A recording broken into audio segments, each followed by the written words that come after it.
Hello दोस्तों, मैं रामनिका गांधी। मैं एक होम्योपैथिक विशेषज्ञ हूँ।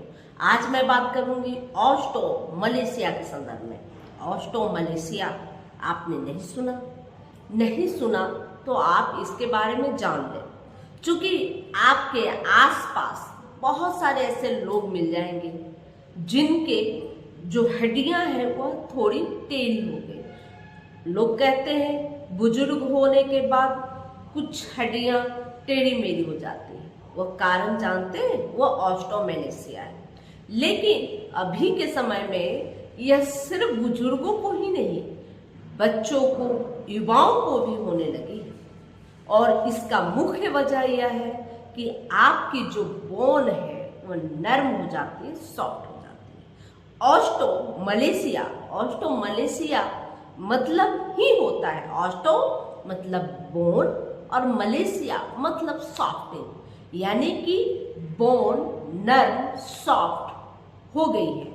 चूंकि जो बोन है, जैसे कि कभी कभी देखे होंगे किन्हीं किन्हीं लोगों का पैर ऐसा हो जाता है, टेढ़ा हो जाता है, मतलब बिल्कुल नॉर्मल व्यक्ति का बिल्कुल सीधा होता है। लेकिन जिन लोगों को ऑस्टोमलेशिया होता है उन लोगों को बिल्कुल टेढ़ा जैसा हो जाता है, गोल टाइप का हो जाता है। किन्हीं लोगों को फुट गोल देखे, मतलब पैर के जो तलवे हैं वो गोल ऐसा हो जाता है, ऐसे मुड़ जाता है, एक अंगूठा दूसरे अंगूठा की तरफ मुड़ जाता है। किन्हीं लोगों का हाथ की उंगलियां टेढ़ी मेढ़ी हो जाती है। किन्हीं लोगों का मतलब अक्सर स्पाइन जो कुबर टाइप का देखते हैं, जो उम्र हो जाने के बाद देखते होंगे कि बहुत ज्यादा झुक जाता है।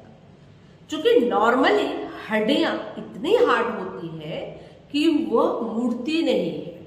वो जिस जगह में मुड़ने के लिए एंगल बना है उसी जगह में मुड़ता है, बीच से कभी मुड़ता है नहीं मुड़ता। लेकिन जब ऑस्टोमलेशिया होता है तो वह हड्डियां बीच वाली जहां से तहां से मुड़ जाती है। मतलब कि हड्डियां अगर सॉफ्ट हो जाए तो जिस जगह में आपको भार पड़े या जिस जगह की हड्डियां बहुत ज्यादा सॉफ्ट हो जाए उस जगह में अक्सर मुड़ान आ जाता है, टेढ़ा मेढ़ा हो जाता है।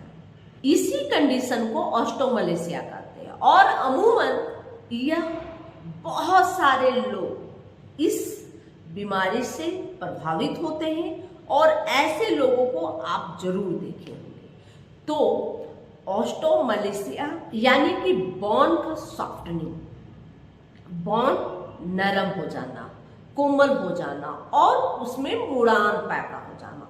जैसे ही उस बोन पर प्रभाव पड़ेगा, दबाव पड़ेगा तो मुड़ जाता है। बुजुर्गों में खास तौर पे एकदम से झुक जाने की स्थिति बनती है, जिसको कर्वेचर ऑफ स्पाइन बोलते हैं। इस कंडीशन में जो व्यक्ति है, जो बुजुर्ग व्यक्ति है, वो बिल्कुल नीचे की तरफ झुकेगा। लेकिन आजकल के युवाओं में भी कैल्शियम का डिफॉर्मेंस होने की वजह से अर्थराइटिस डिफॉर्मेंट होता है, जिसकी वजह से उनकी अंगुलियां टेढ़ी मेढ़ी हो जाती है, कुछ भी पकड़ने में नहीं बनता, हाथ से लिखने में नहीं बनता। पैर के जो दोनों जो फुट है क्रूड फुट हो जाते हैं, मतलब जो दोनों पैर के अंगूठे, एक पैर के अंगूठे दूसरे पैर के अंगूठे की तरफ मुड़ जाता है, इस तरह का पोर्शन बन जाता है। तो चलने में भी दिक्कत होती, कभी कभी इसमें दर्द भी देखा जाता है और ऐसे मरीजों को अक्सर हड्डियों का दर्द होता है। तो इस ऑस्टोमलेशिया के लिए अगर आप बात बोले तो यह बहुत ज्यादा इसमें सुधार नहीं किया जा सकता। अगर वक्त रखते, यानी कि जैसे ही ऑस्टोमलेशिया के सिम्टम नजर आए या टेस्ट में पता चला कि यह प्रॉब्लम हो रही है, उसी कंडीशन में आप होम्योपैथिक ट्रीटमेंट करेंगे तो बेहतर आपको लाभ मिलेगा। और ऑस्टोमलेशिया का जो कंडीशन है, जो और ज्यादा दिन प्रतिदिन और बदतर होने जा रहा है, जो और झुकाव पैदा हो रहा है और हड्डियां टेढ़ी हो रही, उससे आप बच सकते हैं। और अगर जल्दी से थोड़ी हल्की फुल्की अगर मुड़ान हुई हो हड्डियों में, उसी वक्त अगर दवाई चलाया जाए तो रिकवर भी हो सकता है। लेकिन अगर बहुत ज्यादा हड्डियां डैमेज हो गई है, बहुत ज्यादा मुड़ गई है, तो उसको फिर से सुधारना बहुत ज़्यादा इम्पॉसिबल है, चाहे वह किसी भी पद्धति की बात क्यों न की जाए।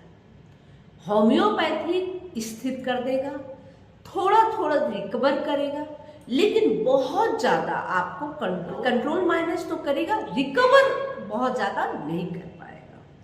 तो ऑस्टोमलेशिया जब होता है तो आपको इस तरह की कंडीशन के बारे में जानकारी ही नहीं होती। अमूमन हल्की फुल्की उंगलियां टेढ़ी हो रही होती है या हल्की फुल्की फुट क्रॉप होते रहे, तो उस समय ध्यान नहीं जाता इंसान का। और बहुत सारे लोग तो ऐसे बोलते हैं कि उम्र हो गई है इसलिए ऐसे हो। बहुत बार ऐसा होता है कि जब दर्द होता है, बहुत सीवियर दर्द होता है, तो व्यक्ति थोड़ा सा डॉक्टर के चक्कर में जाता है, कुछ मेडिसिन मिलती है, कुछ कैल्शियम की गोलियां मिल जाती हैं, कुछ विटामिन डी की गोलियां मिल जाती है और कुछ पेन किलर मिल जाते हैं। तो इंसान सोचता क्या है कि चलो मेरा तो अब ठीक हो गया, दर्द कम हुई, ठीक हो गया, कुछ दिन कैल्शियम की गोलियां, विटामिन डी की गोलियां कुछ वक्त खाएं और फिर छोड़ दिए, दर्द भी गया और वो बस उसका वो स्थिति और दिन प्रतिदिन खराब हो रहा है, वो मुड़ान बन रहा है, वो टेढ़ा हो रहा है, लेकिन ध्यान नहीं जाता। बहुत जल्दी इसके प्रति लोग यह समझ नहीं पाते। जब स्थिति बहुत ज़्यादा बिगड़ जाती है तो लोग जो होते हैं कि उनको दिक्कत होना शुरू होती है और डॉक्टर के चक्कर लगाते रहते हैं, लेकिन इसका पूर्ण रिकवरी कहीं भी नहीं। होम्योपैथी कंट्रोल मैनेज करेगा, अगर थोड़ी सी प्रॉब्लम है तो उसको बिल्कुल रिकवर करेगा, लेकिन बहुत ज़्यादा अगर उसमें झुकाव पैदा हो गया, बहुत ज़्यादा टेढ़ापन हो गया है, उसको बिल्कुल समाप्त नहीं कर सकता।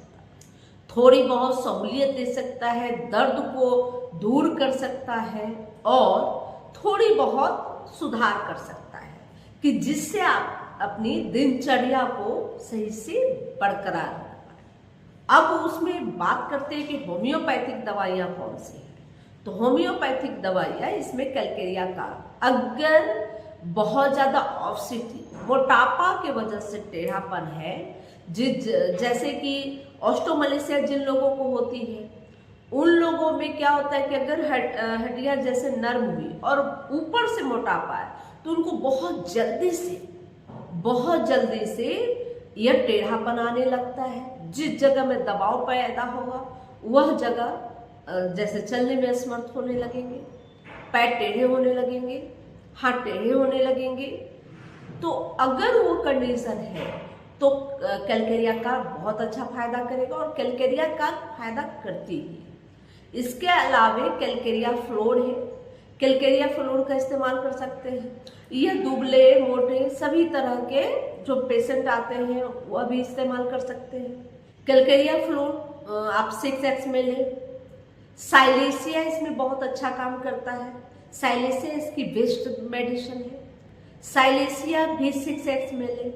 कैलकेरिया का, कैलकेरिया फ्लोर, साइलेशिया व कभी कभी अष्टफेसगिरिया भी बहुत अच्छा इसमें काम देता है।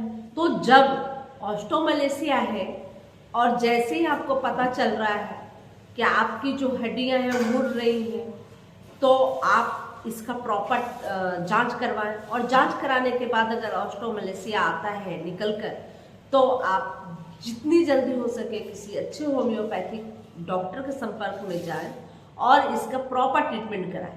तो वक्त रहते ऑस्टोमलेशिया की कंडीशन से भी बच सकते हैं।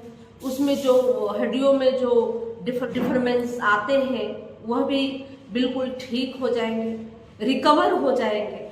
लेकिन अगर बहुत ज़्यादा देर हो चुका है, बहुत ज़्यादा डैमेज हो चुका है, उसका रिकवर नहीं हो पाएगा, कंट्रोल मैनेज हो पाएगा। यह जानकारी अच्छी लगी तो लाइक करें, कमेंट करें, शेयर करें, सब्सक्राइब करें और बेल आइकन जरूर दबाएं। जय हिंद, जय भारत, धन्यवाद।